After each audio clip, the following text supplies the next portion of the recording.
Hello everyone, আমি সুমিতা। আশা করি আপনারা সবাই খুব ভালো আছেন, আমিও খুব ভালো আছি। নতুন আরেকটা ব্লগে সবাইকে অনেক ওয়েলকাম। তো অনেক দিন ধরেই আপনাদের সাথে বড় ব্লগ শেয়ার করিনি, একটু প্রবলেম ছিল বলে রেগুলারলি মেনটেন করতে পারছিলাম না ব্যাপারটা। তো তাই জন্যই আজকে অনেক দিন পর একটা বড় ব্লগ শেয়ার করছি। অনেক দিন পর আমি এঁকেছি, মানে আমি ড্র করেছি একটা জিনিস, তো এটা হচ্ছে ম্যান্ডেলা আর্ট। তো সেই জন্য আমি ভাবলাম এটা আপনাদের সাথে শেয়ার করি। তো প্রথমে আমি পেন্সিল দিয়ে আর্টটাকে এঁকে নিয়েছি নিজের সুবিধার জন্য আর কি। তো অনেকে আবার কিন্তু মানে ম্যান্ডেলা আর্ট তো নর্মালি মার্কার পেনেই করা হয় বা নর্মাল পেনেও করা হয়, সেটা আপনারা সবাই জানেন। যারা ড্রয়িং করেন তারা তো আরও ভালো জানবেন। তো সেই জন্য আমি অনেকেই মানে মার্কার পেনে ডাইরেক্ট করেন আর কি ড্রয়িংটা। আমি না একটু যদি গন্ডগোল হয়ে যায় কি দরকার, সেই জন্য সেফটি পারপাসে পেন্সিলে এঁকে নিই ফার্স্ট। তো যাই হোক, এখানে না আমি খুব স্টেপ বাই স্টেপ আপনাদের সাথে এই আর্টটা শেয়ার করেছি। কারণ কি হয়, আমি ইউটিউব ভিডিও দেখেও অনেক সময় এঁকেছি, তো ওখানে না এত ফাস্ট থাকে যে বোঝা খুব মুশকিল হয়ে যায়। যাতে আপনারা বুঝতে পারেন যে কিভাবে ড্রয়িংটা আগিয়েছে, মানে আমি করেছি পুরোটা, সেটা আপনাদের সাথে শেয়ার করেছি যাতে আপনারা ডিটো এরকম দেখেই করতে পারেন, যাতে আপনাদের সুবিধা হয় আর কি। সেই জন্যই আমি এরকম করেছি। কারণ কি, যখন আমি অন্য ভিডিও দেখে করি, কিছু ভিডিও কিন্তু পুরো স্টেপ বাই স্টেপ থাকে, কিন্তু অনেকেই কি করে, ড্রয়িংটা ভীষণ পছন্দ হলো, করতে ইচ্ছে হলো, কিন্তু মাঝে মাঝে না এতটা ফাস্ট থাকে তখন নিজের ক্রিয়েটিভিটি একটু ঢুকিয়ে দিতে হয়, মানে ডিটো করা যায় না। তো সেই জন্য আপনাদের সুবিধার জন্যই আমি একটু এটা ডিটো যাতে আপনারা করতে পারেন, সেই জন্যই খুব আস্তে আস্তে করে আপনাদের দেখিয়েছি যে আমি স্টেপ বাই স্টেপ কীভাবে ড্রয়িংটা পুরো করেছি। তো সামনেই যেহেতু হোলি, সেই জন্য আমি হোলি স্পেশালি একটা ম্যান্ডেলা আর্ট করেছি, তো আপনাদের সাথে শেয়ার করছি। আপনারাও এটা করবেন, ভীষণ সুন্দর, ছোটোখাটো, বেশি একদমই টাইম লাগে না, হাফ অ্যান আওয়ারের মধ্যে এটা শেষ হয়ে যাবে। তো দেখুন আপনারা কেমন লাগছে বলবেন আমাকে কমেন্টে যে কেমন হয়েছে। ভুল তো একটু আছেই, এদিক ওদিক সার্কেলগুলো ঠিকঠাক হয়নি, কারণ আমার কাছে সেরকম কম্পাস সেরকম নেই। ওই যে পেন্সিল অ্যান্ড মার্কারে যতটা পেরেছি আর কি সুন্দর করার চেষ্টা করেছি। তো এই যে আমি এটার মধ্যেই একটা সার্কেল করেছি, মানে ফ্লাওয়ার একটা, আর একটা হচ্ছে পিচকিরি, যেটা আমাদের হোলি খেলার সময় লাগে। তো সেই নিয়েই একটা ম্যান্ডেলা আর্ট এঁকেছি।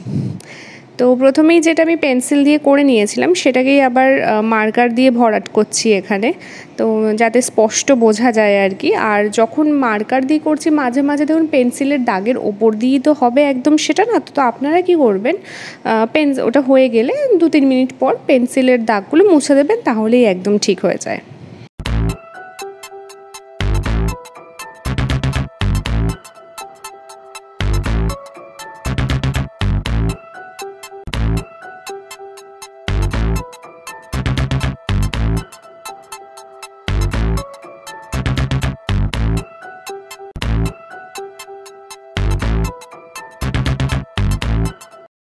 তো এখানটায় আমি যে করেছি ম্যান্ডেলা আর্টটা দেখতে পাচ্ছেন, সার্কেল করেছি, তারপরে পান পাতা টাইপের করেছি, আর স্কেল দিয়ে এখানে দাগ টেনে করেছি। আচ্ছা, এখানে আপনাদের একটা কথা বলে রাখি, সেটা হচ্ছে ম্যান্ডেলা আর্ট করতে গেলে তো মার্কার ইউজ করেন, আমি বললামই তো, কিন্তু না পেপারটা এখানে একটু মোটা টাইপের নেবেন, যাতে কি হয়, অনেকে পেপার নর্মাল যে ড্রয়িং বুক হয় সেরকম নেন, কিন্তু আমার মতে একটু মোটা পেপার নিলে কী হয়, পেছনে ছাপটা পড়ে না। আর যদি আপনারা পরবর্তীকালে ওটা বাঁধিয়ে ঘরেও লাগাতে চান বা কাউকে গিফট দিতে চান, তো সেই কারণে আমার মনে হয় মোটা পেপার দিলে ওটা ভালো থাকে। তো সেই কারণে চেষ্টা করবেন যে একটা মিডিয়াম সাইজে, মানে মিডিয়াম টাইপের মোটা পেপার, যাতে ছাপটা না পড়ে, আর একদমই লো পেপার হলে খুব বাজে লাগে দেখতে। তো আর এমনি আপনি যদি প্র্যাকটিসের জন্য করছেন তাহলে ঠিক আছে, পেছনে খবরের কাগজ পেতে যাতে অন্য পেপারে ছাপ না পড়ে সেইটা করতেই পারেন, কিন্তু গিফট দেওয়ার ক্ষেত্রে বা নিজে বাঁধিয়ে ঘরে টাঙাবেন, কারণ এখন তো মানে ইন্টিরিয়ার ডেকর যেটা বলে, অনেকে DIYও করে, তো সেই জন্যই বলছি একটু মোটা পেপার নিলে বেটার হয়। তো এই হচ্ছে আমার মোটামুটি ম্যান্ডেলা আর্টটা আমি করে নিয়েছি। এবার সার্কেল একটা করছি, মানে দেখলাম একটু ছোট লাগছে, ঠিক পছন্দ হলো না, তো সেই জন্য আমি নিজের মতো করে আর কি আরেকটু বাড়ানোর চেষ্টা করছি। এটা দেখে পুরোটাই করেছি, কিন্তু আর একটু নিজের মতো বাড়ানোর চেষ্টা করছি, কারণ পুরোপুরি মনে হচ্ছে একটু ভরাট হয়নি। তো সেই জন্য আমি নিজের একটু ক্রিয়েটিভিটি এখানে অ্যাড করে দিয়েছি আর কি। আপনারা এখানে স্টেপ বাই স্টেপ করবেন, দেখবেন আমি খুব স্লোভাবে আপনাদের শেখানোর জন্য এটা করেছি, যাতে আপনারা খুব ভালোভাবে এটাকে করতে পারেন।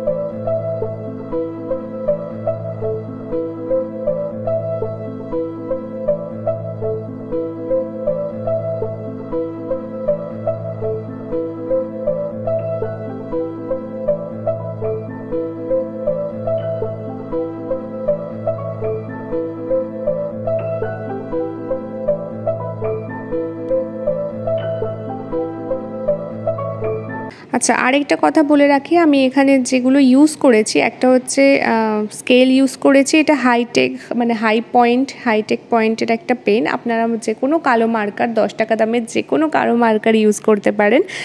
আর ইরেজার ইউজ করেছি, পেন্সিল ইউজ করেছি, মানে একদম নমিনাল যেগুলো মানে জাস্ট নমিনাল জিনিস ইউজ করেছি।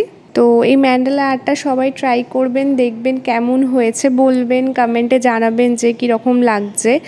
আর তো এটাই ছিল আমার আজকের ভিডিও। একটু হোলি সেলিব্রেশন, সবাই নিজের হোলিতে দেখছিলাম আমি কি ইউটিউবে যে কেউ নাচ করছে, কেউ গান করছে। তো সেই জন্য আমিও ভাবলাম হোলি আমি একটু ড্রয়িং তো করতে পারি, সেই জন্য হোলি স্পেশাল একটা ম্যান্ডালা আর্ট এঁকে নিই, দিয়ে আপনাদের সাথে শেয়ার করি। তো এই আমার ড্রয়িং একদম কমপ্লিট। আপনারা এটা ড্রয়িংটা করবেন অ্যান্ড কমেন্টে বলবেন কেমন হয়েছে, প্লিজ সবাই বলবেন কেমন হয়েছে। তো আজকের মতো ভিডিওটা এখানেই শেষ করলাম। সবাই খুব ভালো থাকবেন, খুব ভালো করে হোলি এনজয় করুন। টাটা।